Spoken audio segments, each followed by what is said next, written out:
పాండురాజు దిగ్విజయ యాత్ర చేసి తన బాహుబలంతో సంపాదించి తీసుకొని వచ్చినటువంటి ధనాన్ని అన్నగారి అనుమతితో సత్యవతికి, అంబాలికలకు, భీష్ముడికి సమర్పించాడు. అంత ధనం ఉంది అక్కడ. కొంత ధనాన్ని విదురుడికిచ్చాడు, కొంత ధనాన్ని మిత్రుడికిచ్చాడు, సంతోషపరిచాడు. కొంత ధనాన్ని బీదవాళ్ళకిచ్చాడు.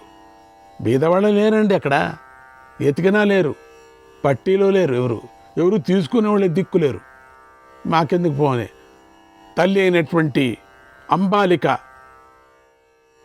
అయినటువంటి అంబాలిక పాండురాజును కౌగలించుకొని ఆనందించింది. అంబాలిక జ్ఞాపకం పెట్టుకోండి. అలా పాండురాజు యొక్క భుజబలంతో ధృతరాష్ట్రుడు 100 అశ్వమేధ యాగాలు చేశాడు. ధృతరాష్ట్రుడు కళ్ళు కనపడకపోయినా 100 అశ్వమేధ యాగాలు చేశాడట మహానుభావుడు. ప్రతి యాగంలోనూ 1,00,000 బంగారు నాణ్యములు దానం చేశాడు. చేయికేమి తీసుకొచ్చాడు కదా తమ్ముడు. ఇలా సాగుతూ ఉండగా పాండురాజు భార్యలకు వనవాసం మీద మక్కువ కలిగింది.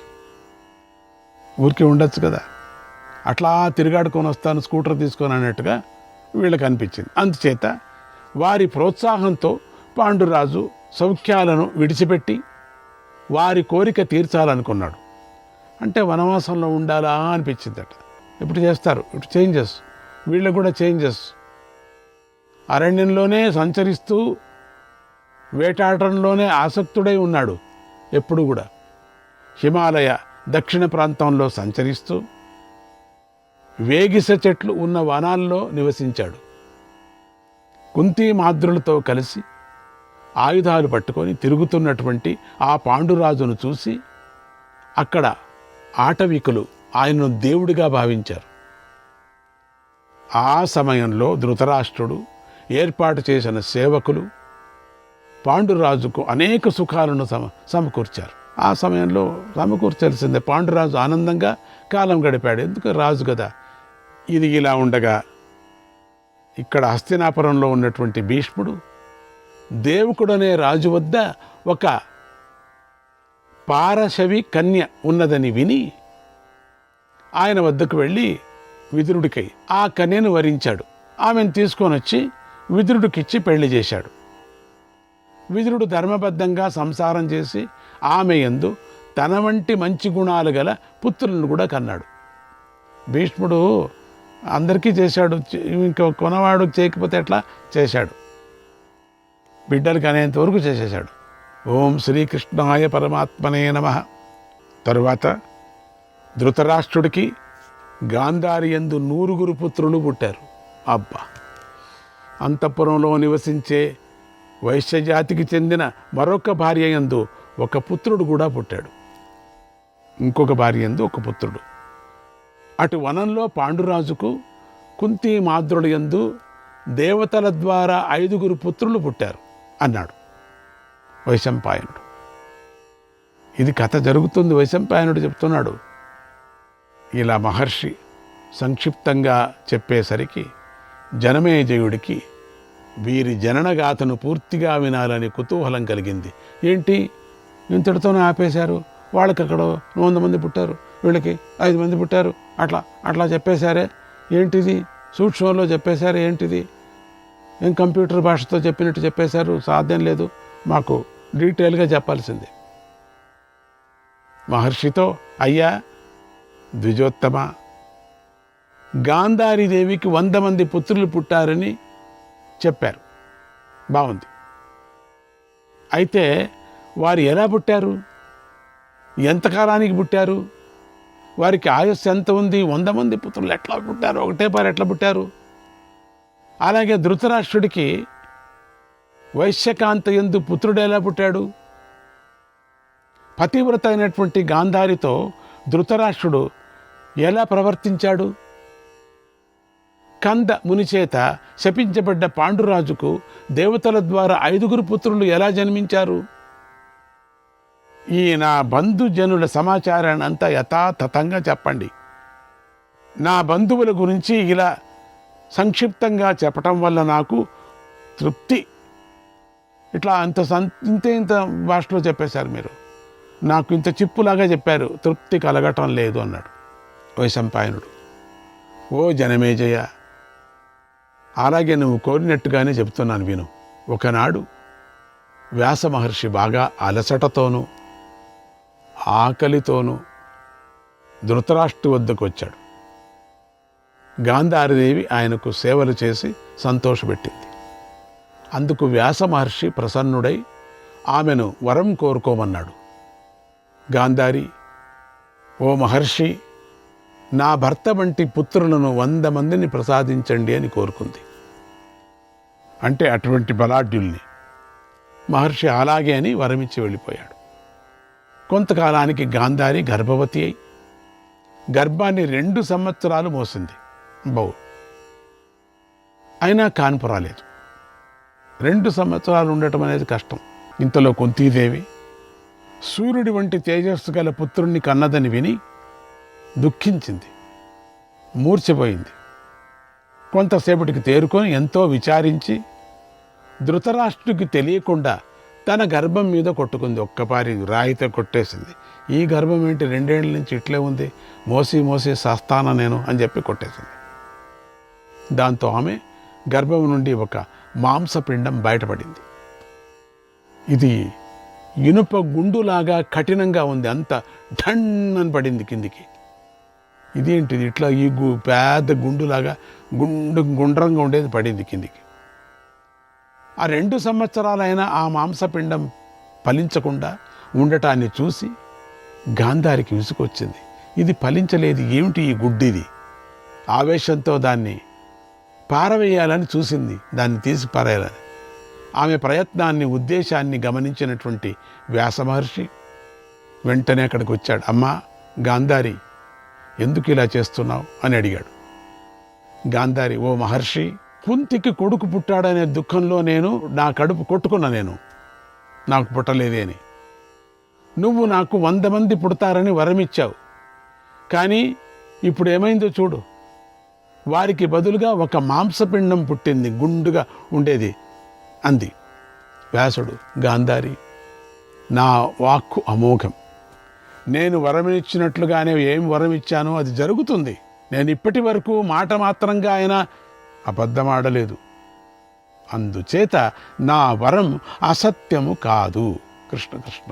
వెంటనే 100 నేతి కుండలను తెప్పించు, వాటిని జాగ్రత్తగా దాచి కాపాడు. ముందు ఈ మాంసపిండాన్ని చల్లటి నీళ్లతో తడుపు అన్నాడు. గాంధారి మహర్షి మాటను పాటించింది. నీటితో మాంసపిండాన్ని తడపగానే అది 100 ముక్కలైపోయింది. బొటనవ్రేలంత పరిణామంతో 101 గర్భాలుగా విడివిడిగా ఏర్పడింది. చిత్రం, ఆశ్చర్యం, భయం, ఆనందం. తర్వాత గాంధారి నేతికుండల్లో ఉంచింది. వాటిని రహస్య స్థానాల్లో పెట్టింది. ఎంత ఒకటొక కుండలో పెట్టేసింది. వాటిని రక్షించే వ్యవస్థను కూడా చేసింది. తర్వాత వ్యాస మహర్షి, గాంధారి, నువ్వు మళ్ళీ 2 సంవత్సరాల తర్వాతే ఈ కుండలను తెరువు అని గట్టిగా చెప్పి తపస్సు చేసుకోవటానికి హిమాలయానికి వెళ్ళిపోయాడు. మళ్ళీ 2 ఏండ్లు మహర్షి చెప్పినట్లుగానే ఇప్పుడు మాత్రం తప్పలేదు. గాంధారి పాటించింది. ఇంతలో 2 ఏండ్లు గడిచాయి. మాంసపిండాలను ఉంచినటువంటి క్రమంలోనే ముందుగా మొదటి కుండలో నుంచి దుర్యోధనుడు పుట్టాడు. ఫస్ట్ ఏది ఉంచింది, ఒక కుండ, ఒక ముద్దను తీసి పెట్టింది, ఒక పిండాన్ని. అక్కడ దుర్యోధనుడు పుట్టాడు. కానీ జన్మతస్తు ప్రమాణేన జ్యేష్ఠో రాజా యుధిష్ఠిరః. జన్మకాల ప్రమాణాన్ని అనుసరించి దుర్యోధనుడి కన్నా ధర్మరాజు పెద్దవాడు. దుర్యోధనుడు పుట్టగానే వార్త భీష్మ విదురులకు తెలిసింది. తస్మిన్నేవ మహాబాహు జజ్ఞే భీమోపి వీర్యవాన్ జజ్ఞే భీమోపి వీర్యవాన్. సరిగ్గా అదే సమయంలోనే మహాబాహువు పరాక్రమవంతుడైనటువంటి భీముడు కూడా పుట్టాడు. రాసభారావ సదృశం రురావచ ననాదచ తం ఖరాక ప్రత్యపాషంత గృధ్రగోమయీ వాయసాక. గృధ్ర గోమాయ గృధ్ర గోమాయు వాయసాక. దుర్యోధనుడు పుడుతూనే గాడిదలు అరుస్తున్నట్లుగా ఏడ్చాడు. సుడిగాలులు వీచాయి, దిక్కులు మండిపోయాయి, చెడ్డ వాసన వచ్చింది. ధృతరాష్ట్రుడు ఈ ఉత్పాతాలను చూసి భయపడ్డాడు.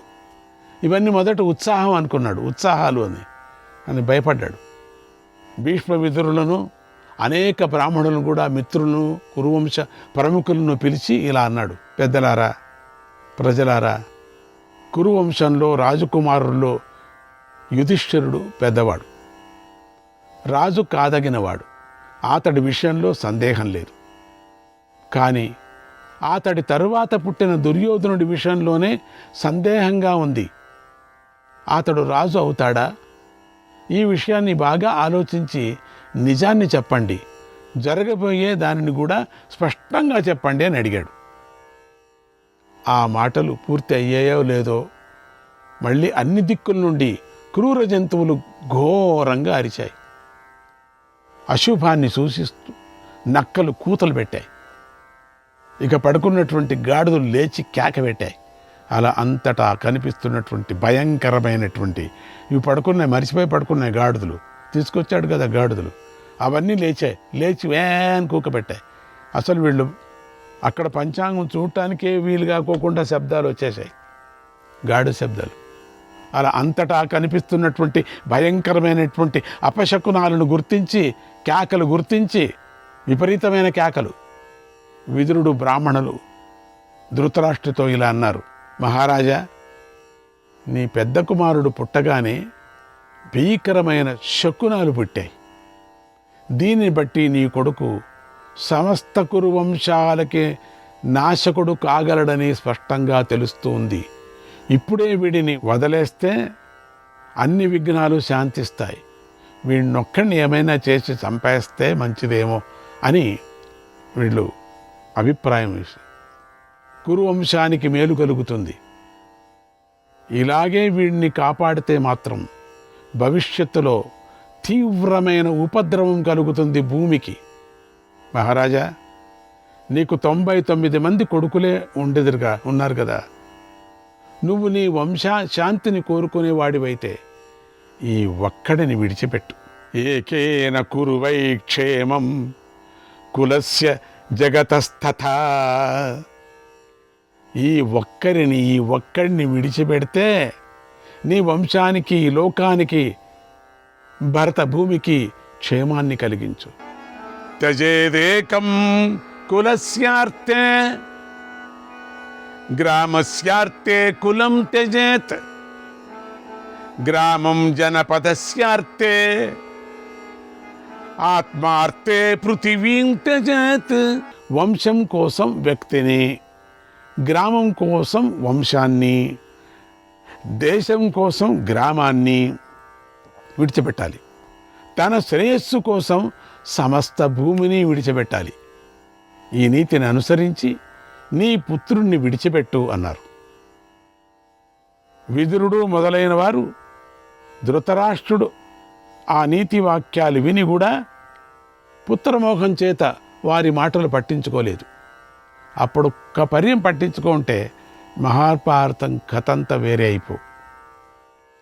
ఇది జరగాలి కదా, ఇవన్నీ కావాలి కదా, వ్యాసుడు మనకు రాసి పెట్టాలి కదా, జనమేజయులు వాళ్ళు మాట్లాడుకోవాలి కదా. వారి మాటలు పట్టించుకోలేదు. దుర్యోధనుడిని విడవలేదు. మొదటి కొడుకుని విడిచానని చెప్పాడు. తర్వాత ధృతరాష్ట్రుడికి మిగిలిన కొడుకులు జన్మించారు. మెల్లగా అంతా పుట్టుకొచ్చారు. ఒక నెలకే గాంధారి యందు ఒక కన్యక కూడా పుట్టింది. ఇంకొక గాంధారి గర్భవతి అయిన సమయంలో ఒక వైశ్యకాంత ధృతరాష్ట్రుడికి సేవలు చేసింది. అప్పుడు ధృతరాష్ట్రుడు ఆమె యందు ఒక కుమారుణ్ణి కూడా కన్నాడు. అతడే యుయుత్సుడు. పేరు కూడా అట్లే ఉంది, యుయుత్సుడు. ఈ విధంగా ధృతరాష్ట్రుడికి 102 సంతానం కలిగారు. 102 సంతానం. తన భార్య ఉంది, తన సేవకురాలు ఉంది. 1 అంటే 2 కన్నారు. అంటే 102 112 కాదు, 102 2 1 3 సంఖ్య బాగలేదు, 3. అందుకని ముడుపు వాళ్ళకు వచ్చింది కాలం. 100 మంది కొడుకులు, 1 కూతురు, వైశ్యపుత్రుడు యుయుత్సుడు జన్మించారు అన్నాడు వైశంపాయన మహర్షి. ఆహా, పెళ్ళిళ్ళు, నామకరణాలు, జన్మాలు ఎంత బాగా ఆనందం జరిగాయి. వైశంపాయన మహర్షి ధృతరాష్ట్రుడికి సంతానం గురించి చెప్పగానే జనమేజయుడికి సందేహం కలిగి ఇలా అడిగాడు, ఓ మహర్షి, ధృతరాష్ట్రుడికి 100 కొడుకులు పుట్టడం గురించి చెప్పావు, బాగానే ఉంది. అయితే ఎప్పుడు పుత్రుల గురించే చెప్పావు, కానీ పుత్రిక గురించి చెప్పలేదు. ధృతరాష్ట్రుడికి వైశ్యకాంత వల్ల యుయుత్సుడు పుట్టాడు, గాంధారి వల్ల 1 కూతురు పుట్టింది. కానీ వ్యాస మహర్షి గాంధారికి 100 మంది కొడుకులనే కదా వరంగా ఇచ్చాడు. ఎంత మంచి పాయింట్ పట్టేసుకున్నాడు. మరి మాంసపిండం 100 భాగాలై వాటి నుండి పుత్రులు పుట్టినప్పుడు ఈ పుత్రిక ఎలా పుట్టింది?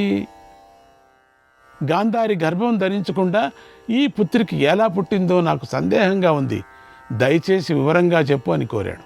నిజం కదా, మనం ఎంచుకుంటే ఈ ఒక్కటి ఎట్లా వచ్చింది ఈ పిల్ల సంగతే రాలేదే అప్పటి నుంచి. 100 కుండలే తెప్పించమన్నాడే, 101 కాదే. అప్పుడు వైశంపాయనుడు చెప్తున్నాడు, ఓ మహారాజా, మంచి ఆసక్తి గల ప్రశ్నే అడిగావు, చెప్తాను విను. వ్యాస మహర్షి మాంసపు ముద్దను స్వయంగా నీటితో తడిపి ముక్కలు చేశాడు. ఆ ముక్కలను దాది చేత నేతి కుండల్లో పెట్టించాడు. ఆ సమయంలో గాంధారి 1 కూతురు కావాలని కోరుకుంటూ ఇలా ఆలోచించింది తనకు తానే, మహర్షి మాట సత్యం, నాకు ఈ మాంసం ముద్ద నుండి 100 కుమారులు పుడతారు, నిజం, ఇందులో ఎలాంటి సందేహం లేదు. శ్రీకృష్ణాయ పరమాత్మనే నమః.